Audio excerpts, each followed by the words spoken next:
আসাদুজ্জামান তুহিন ভাইকে যেভাবে নৃশংসভাবে হত্যা করেছে কুপিয়ে, আমি তার তীব্র প্রতিবাদ জানাচ্ছি। এবং আজকে তো আমাদের এখানে আসার কথা না, আমাদেরকে এভাবে এখানে দাঁড়িয়ে বক্তব্য দেওয়ার কথা না।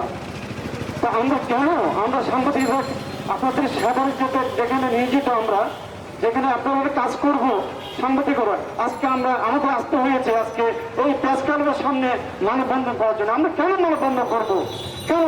আমাদের ভাই কে অপরাধ ছিল? আমাদের একজন ভাই হত্যা করেছেন, আমাদের কোটি কোটি ভাই কিন্তু আছে। আমাদের কর্মশ্রেণী কোনো বন্ধ হবে না। আপনাদের বিরুদ্ধে আমরা লিখতে থাকবো, দেখবো আপনারা যতই সন্ত্রাসী হোক, যতই হাসপাতালে সন্ত্রাসী হোক, আপনাদের জানিয়ে দিয়েছে কারা আমরা জানি, কিন্তু আমরা বন্ধ করবো না। আমরা লিখতে থাকবো, আমরা প্রদেশ নিতে থাকবো, আমরা সংবাদ পরিবেশন করতে থাকবো ইনশাআল্লাহ। আমাদের এই ভাইয়ের হত্যার প্রতিবাদে নৃশংসভাবে যে হত্যা করেছে, আর যেন হত্যা যেন না হয়, আমরা সারা বাংলাদেশ মহাশয় সাংবাদিক সোসাইটির পক্ষ থেকে আমরা কলম বিরোধী করবো।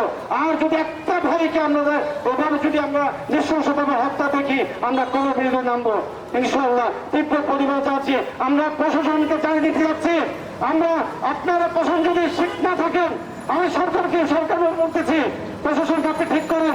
আপনি যদি ঠিক না করতে না পারেন তাহলে তো আপনি ছেড়ে দেন, আপনার তারপর সেটা জবাব দিয়ে ছেড়ে দেন। আপনি এখন পর্যন্ত প্রশাসন ঠিক করতে পারেননি, সেই প্রশাসন করছেন আপনি। আজকে প্রত্যেকটা জায়গায় জায়গায় আমরা নির্যাতিত হচ্ছি। কেন সাংবাদিকরা নির্যাতিত হবে? আমাদের অপরাধটা কি?